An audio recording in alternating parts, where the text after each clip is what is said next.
प्रिय दर्शकों, नमस्कार। आज उपस्थित हूँ आप सभी के समक्ष शतभिषा नक्षत्र में जन्मे जातक और जातिकाओं का जीवन बताने के लिए। इस नक्षत्र में जन्म होने पर जातक और जातिकाओं के स्वभाव में क्या स्थिति रहती है, शारीरिक बनावट में क्या स्थिति रहती है और इसके साथ में उनके करियर में, व्यवसायिक जीवन में या वैवाहिक जीवन में किस तरह का परिणाम मिलता है और उनका भाग्योदय कब होता है, इन सभी की जानकारी आज मैं आपको देने वाला हूँ। इसलिए अगर आपका भी जन्म शतभिषा नक्षत्र में हुआ है तो आप आज की वीडियो को ध्यानपूर्वक देखते रहे, क्योंकि आपको आज कुछ नई और रोचक जानकारी मिलने वाली है। इसलिए आप ध्यानपूर्वक देखिए। आइए हम वीडियो में आगे बढ़ते हैं। सबसे पहले अगर आप जानते हो तो ये जो शतभिषा नक्षत्र है ये राहु का नक्षत्र है और ये नक्षत्र कुंभ राशि में आता है। तो देखिए यहाँ पर 3 ग्रह का प्रभाव देखने को मिलेगा। पहला है चंद्रमा, जिससे नक्षत्र का निर्माण हुआ है। दूसरा है यहाँ पर राहु, जो नक्षत्र का स्वामी है। और तीसरा ग्रह है यहाँ पर शनि, जो राशि का स्वामी है, जिसके अंदर ये नक्षत्र आता है। तो अगर हम तीनों के प्रभाव को देखें तो इसके कारण चंद्रमा यहाँ कमजोर कहा जा सकता है। इसलिए एक बात तो तय है कि इस अगर नक्षत्र में जन्म हुआ है तो जातक का जो स्वभाव हो उसमें थोड़ा सा अकेलापन, थोड़ा सा चिंता अधिक करने का स्वभाव, टेंशन अधिक लेने का स्वभाव आपको देखने को मिल जाएगा। जल्दी ही भावुक हो जाना, दूसरों पर जल्दी विश्वास कर लेना और उसमें धोखा मिलना, ये स्थिति जातक के साथ चलती रहेगी। ये केवल जो चंद्रमा, राहु और शनि, इन 3 ग्रह का प्रभाव है वही आपको देखने को मिलेगा। राहु के कारण थोड़ा जिद्दी स्वभाव भी बन जाएगा, थोड़ा गुस्सेल स्वभाव भी बन जाएगा और थोड़ा सा कई बार बोल सकते हैं कि हड़बड़ी में कार्य करना, जल्दीबाजी में कार्य करना और उसके कारण अपना मुख्य जो कार्य है उसको बिगाड़ लेना, ये स्थिति भी कई बार देखने को मिलेंगी। और ये प्रभाव तब ज़्यादा बढ़ जाएगा जब चंद्रमा भी कमज़ोर हो और किसी भी प्रकार से पीड़ित अवस्था में होता हो, तो इस नक्षत्र का प्रभाव विशेष कमजोर मिलने लग जाएगा और ऐसे में जातक एकांत प्रिय और दूसरों से कम बोलने वाला बन जाएगा। तो आपको अपनी कुंडली के अनुसार भी चंद्रमा की स्थिति देखकर इस नक्षत्र का विचार करना चाहिए। साथ में आप राहु की भी स्थिति देखिए। अगर राहु भी मजबूत हुए तो चंद्रमा का प्रभाव और इस नक्षत्र में जन्म लेने का प्रभाव आपको बहुत अधिक मिलने लगेगा। अब वैसे जो सामान्य जानकारी थी कि ये नक्षत्र किस राशि में आता है, किसका नक्षत्र है, ये सब मैंने आपको दी है। अब मैं आगे आपको इस नक्षत्र में जन्म लेने पर जीवन में क्या प्रभाव पड़ता है वो एक एक करके बताता हूँ।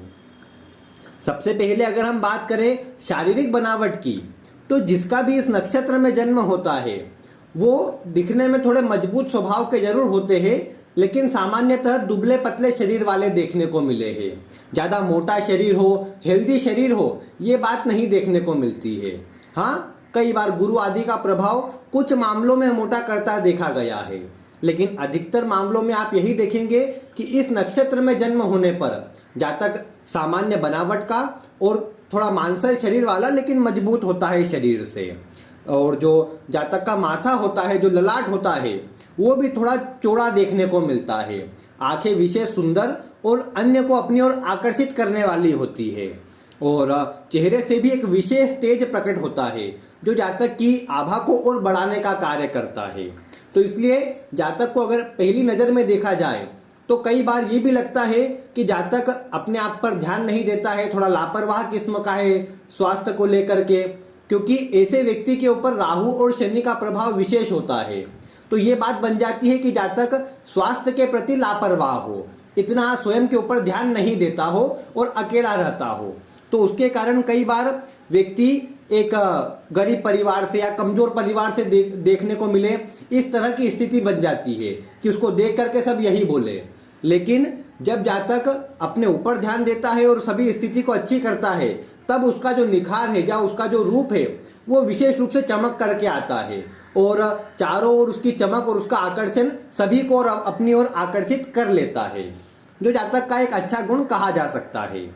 इसके बाद अगर आप देखेंगे तो जिनका भी जन्म शतभिषा नक्षत्र में होता है, आप उन्हें देख पाएंगे दिमाग से बहुत चतुर और चालाक होते हैं। कार्य ये करना भी जानते हैं और किसी से करवाना भी जानते हैं, लेकिन किसी का गलत उपयोग करना, किसी के साथ गलत करना इनके स्वभाव में नहीं होता है। जैसा मैंने कहा, भावुकता प्रधान होते हैं। अगर कोई भी सहायता के लिए आता है, मदद के लिए आता है, तो उसे मना नहीं करते हैं। ठीक इसके विपरीत इनके साथ परिणाम देखने को मिलता है। जिसके साथ भी ये कार्य करे वो भी धोखा दे, जिसकी मदद करे और जब इनको जरूरत पड़े तो वो भी साथ ना दे। ये बात कई बार अधिक देखने को मिलती है, जो इनको कई बार अकेला रहने पर मजबूर भी कर देती है। कई बार इसी नक्षत्र में देखने को मिला है कि विवाह के पूर्व भी लव अफेयर आदि टूटते देखे गए हैं, क्योंकि चंद्रमा यहाँ कमजोर हो जाता है, इसलिए थोड़ा प्रभाव कमजोर मिलता देखा गया है। लेकिन जैसा मैंने कहा, जातक कार्य में कुशल होता है, चतुर और चालाक होता है, इसलिए कार्य अच्छी तरह कर पाता है। और एक लक्ष्य में अगर व्यक्ति आगे बढ़े, एक ही विषय में, एक ही सब्जेक्ट में जातक आगे बढ़ने का प्रयास करे, तो जीवन में सफलता प्राप्त करता है।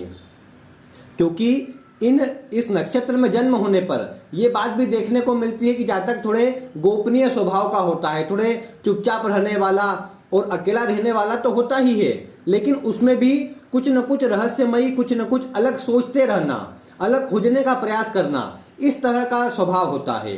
खोजी प्रवृत्ति देखने को मिलती है, जिसके कारण किसी भी विषय को गहराई तक समझ पाता है, गहराई तक जान पाता है। और उच्च कोटि का धार्मिक भी देखने को मिलता है। सभी की ये भी बात है कि धन आदि कमाने के लिए या भौतिक सुख होने के लिए जातक निरंतर प्रयास करता है, लेकिन धार्मिकता से अपना मन अलग नहीं करता है और जितना अधिक हो सके धार्मिक स्वभाव को बना करके रखता है। फिर उसमें दूसरों की सहायता भी करना पड़े तो वो करता रहता है। और सत्य वक्ता होता है, ईमानदार होता है, मुंह पर बोलने वाला होता है। और यही कई बार स्वभाव अन्य से अनबन का कारण बन जाते हैं। और इसी कारण ऐसे व्यक्ति के जो शत्रु होते हैं वो कई बार अधिक देखने को मिलते हैं। वैसे इनका अहित तो नहीं कर पाते हैं, लेकिन शत्रु की संख्या जीवन में अधिक होती है, जो कार्य में बार बार थोड़े परेशानी उत्पन्न करने का कार्य करते हैं, थोड़ा कार्य को देरी से कराने का कार्य करते हैं, जिससे कई बार जातक को बीच बीच में परेशानी का सामना भी करना पड़ता है। लेकिन जातक मेहनती होता है तो उससे बाहर भी निकल आता है। और जैसा इनके लिए अगर देखें तो ये अपने स्वभाव से अच्छे होते हैं। ईमानदार स्वभाव, नेक दिल स्वभाव, परोपकारी स्वभाव, ये सब इनके स्वभाव के गुण होते हैं। और दिखावट करना भी नहीं चाहते हैं। ऐसा भी नहीं कि किसी की सहायता कर रहे हैं तो उसका ढिंडोरा पीटेंगे। कई बार यही होता है कि इनके अंदर जो गुण हैं उसको भी ये बाहर प्रकट नहीं करते हैं। कई बार अपने अंदर जो खुद को ज्ञान हो, कुछ बातों के अगर विवाद भी चल रहा हो, कुछ वाद विवाद की स्थिति बनी हो, तो वहाँ पर भी ये सोचकर अपनी ज्ञान या अपनी बातें नहीं रखेंगे कि सामने वाला ये ना सोचे कि ये दिखावा कर रहे हैं। और कई बार इसीलिए थोड़े पीछे भी रह जाते हैं। लेकिन अगर किसी पर्सन से या किसी व्यक्ति से इनकी बातचीत होती है तो वो उसके बीच में उस अंतराल पर इनका जो ज्ञान है, इनकी जो विद्वत्ता है, वो झलक आ जाती है उसकी। और उसके ज्ञान के बल पे ये देख पाते हैं कि इनकी जो ज्ञान होता है, जो शिक्षा होती है, वो भी ऐसी होती है कि अन्य को पथ प्रदर्शन करने का कार्य करे, मार्ग दिखाने का कार्य करे, क्योंकि ये सही विचार भी रखते हैं और सही दिशा दिखाने का भी कार्य करते हैं। तो ये इनके गुण अच्छे होते हैं और उसी गुणों पर ये आगे बढ़े तो जीवन में सफलता भी प्राप्त करते हैं। वैसे एक और बात है इसमें कि जो शतभिषा नक्षत्र है ये 100 तारों का समूह है। इसमें कुल जो तारों की संख्या बताई गई है वो 100 तारे हैं।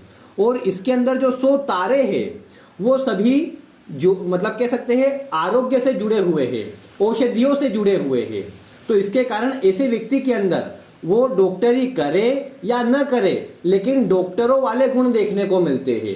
बल्कि ऐसे ही लोग जो इस नक्षत्र में जन्म हुए हो, वही अगर अपने करियर में डॉक्टरी की फील्ड चुनते हैं तो वे एक श्रेष्ठ डॉक्टर बन सकते हैं, एक अच्छे सर्जन बन सकते हैं, अच्छे ऊंचे पोस्ट वाले डॉक्टर बन सकते हैं, क्योंकि इनके अंदर ये गुण इस नक्षत्र के कारण जन्मजात होता है। भले ही आप भी देख पाएंगे, अगर आप इस नक्षत्र के हैं तो भले ही आपने चिकित्सा में, डॉक्टरी में कोई शिक्षा ग्रहण करी हो या ना करी हो, लेकिन फिर भी आपके अंदर जो गुण देखने को मिलेंगे उसमें बहुत हद तक आपको या तो कह सकते हैं इलाज से जुड़ी हुई बहुत सी जानकारी हो, या फिर कौन सी दवा किस कार्य आती हो उसकी आपको जानकारी जल्दी हो जाए, ये बात भी देखने को मिलती है। क्योंकि इस नक्षत्र का प्रभाव आपकी आत्मा से जुड़ा होता है, आपके मन से जुड़ा होता है, और उसके कारण आप ये भी देख पाते हैं कि जल्दी ही आप वो सब चीज़ें सीख भी जाते हैं, जो प्रभाव कई बार अच्छा करती देखी गई है। क्योंकि अगर इस नक्षत्र में बात करें तो जिनका जन्म होता है वो अधिकतर या तो अच्छे डॉक्टर देखने को मिलते हैं, अच्छे कंसल्टर, किसी को सलाह देने वाले, मार्ग दिखाने वाले देखने को मिलते हैं, और या तो फिर जो कुछ कह सकते हैं कि रहस्यमयी विषयों को खोजना, कुछ कह सकते हैं रिसर्च का कार्य करना, इन सभी क्षेत्रों में अधिक देखने को मिलते हैं। नौकरी आदि अच्छी कर पाते हैं और नौकरी में भी सफलता प्राप्त करते हैं, लेकिन ग्रह आदि अच्छा सहयोग करे तो जो फील्ड मैंने बताई है उसमें जातक विशेष सफलता प्राप्त कर पाता है और विशेष ऊंचाइयों को प्राप्त कर पाता है। और एक बात इसमें यह जरूर है कि अगर इन क्षेत्रों में नहीं भी जुड़ा है तो भी इनसे जुड़े हुए जो गुण हैं वो जातक के अंदर देखने को मिल ही जाएंगे। और साथ में आप ये भी देख पाएंगे कि जो इस नक्षत्र में जन्मे जातक होते हैं या जातिकाएं होती है, उनके जीवन में लगभग 34 वर्ष की आयु तक तो विभिन्न प्रकार का संघर्ष और उठापटक बनी रहती है। कई बार ये भी देखने को मिलता है कि ऐसे व्यक्ति अपने शुरुआती जीवन में कार्य बहुत बार बदलते हैं और बाद में जाकर के स्थिरता प्राप्त करते हैं। तो इसीलिए 34 वर्ष की आयु तक व्यवसाय में, कार्य में इनको परेशानी होती है, लेकिन 36 वर्ष की आयु से इनका भाग्योदय होता है और विशेष सफलताएं इनको मिलना प्रारंभ हो जाती है। और उसके बाद ये देखने को आया है कि सभी ग्रह स्थिति के अनुरूप ये निरंतर उन्नति ही करते जाते हैं। तो ये बात यहाँ पर अच्छी बनती है। एक बात इसमें अब मैं पारिवारिक जीवन में बताना चाहूँगा। इसमें क्या है कि जैसा मैं आपको अभी तक बता चुका हूँ कि ऐसे जातकों को किसी से भी सहयोग नहीं मिलता है, और उसमें मैं अगर पारिवारिक रूप में घर परिवार के सदस्यों की बात करूं, किसी प्रियजनों की बात करूं, दोस्त आदि या जो नज़दीक के लोग हैं, भाई है, मित्र है, बहन है, इन सबसे भी जातक को विशेष सहयोग नहीं मिलता है, बल्कि ये भी यही कोशिश करते हैं कि किसी न किसी प्रकार से जातक से कार्य निकाल ले। अगर बात इसमें करें पिता की, तो पिता से भी कोई विशेष सहायता ऐसे व्यक्ति को मिले ये देखने में नहीं आया है। और कई बार ये भी देखने को मिलता है कि ऐसा व्यक्ति पिता से दूरी पर ही रहे, कहीं बाहर ही रहे। और माता का स्नेह वैसे मिलता है, ये बात देखने को मिली है कि जिनका भी जन्म शतभिषा नक्षत्र में हो उनको माता से लगाव भी देखने को मिलता है और माता से स्नेह भी देखने को मिलता है। माता भी इनको अच्छा स्नेह करे, ये बात बनती है। अगर वैवाहिक जीवन में बात करें तो जो जीवन साथी मिलता है वो सभी गुणों से परिपूर्ण और एक अच्छा संस्कारी सुशील मिलता है, या कह सकते हैं अच्छे कार्य में दक्ष होता है। लेकिन एक बात जरूर है कि जितना अच्छा इनको जीवन साथी मिले या जितनी ही अच्छी इनको स्थिति देखने को मिले, लेकिन फिर भी वैवाहिक जीवन में कुछ न कुछ खटपट चलती रहती है। कलह कलेश चलना, रोग आदि पर खर्च होना या विभिन्न प्रकार की परेशानी चलना, ये बात कई बार निरंतर देखने को मिल जाती है। और इसी कारण से अगर ग्रह स्थिति इसमें कमजोर हो, विशेषकर गुरु या शनि का प्रभाव भी कमजोर होता हो, तो ऐसे व्यक्ति को कितना ही अच्छा वैवाहिक जीवन या कितनी ही अच्छे जीवन साथी क्यों न मिल जाए, लेकिन फिर भी वैवाहिक जीवन में कलह कलेश, दुख और थोड़े कष्ट की स्थिति बनी रहती है। और उसका निदान यहाँ पर केवल एक ही देखने को मिलता है कि इस नक्षत्र के जैसे जो स्वामी ग्रह कहे गए हैं वो वरुण देव कहे गए हैं। तो ऐसे व्यक्ति को कोशिश करना चाहिए कि ऐसा व्यक्ति प्रतिदिन सूर्य को अर्घ्य तो दे सके, साथ में वहीं पर थोड़ा आकाश में, खुले आकाश में खड़े होकर के कोशिश करे कि किसी भी प्रकार से जो सूर्य का मंत्र होता है ओम गृहणी सूर्याय नमः, या तो उसका जाप करे और या तो फिर आदित्य हृदय स्तोत्र का पाठ करे। अगर खुले मैदान में या फिर खुले आकाश के नीचे करेगा तो और अधिक प्रभाव अच्छा मिलता देखा गया है। और इसमें ये भी कर सकते हैं कि बरसात के समय पर ऐसे व्यक्ति को स्नान आदि अवश्य करना चाहिए। बरसात के पानी में ऐसा व्यक्ति अगर नहाता है तो उससे भी जो परिणाम है इस नक्षत्र का अच्छा देखने को मिलता है। तो आप ये उपाय करेंगे तो इससे भी अच्छी स्थिति बनेगी। और बाकी जानकारी मैं आपको दे ही चुका हूँ कि किस तरह का प्रभाव इस नक्षत्र में जन्म होने पर देखने को मिलता है। उम्मीद है आपको आज की वीडियो पसंद आई होगी।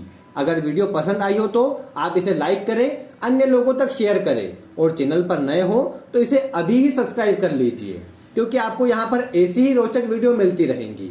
आज की वीडियो में बस इतना ही। वीडियो देखने के लिए आपका बहुत बहुत धन्यवाद।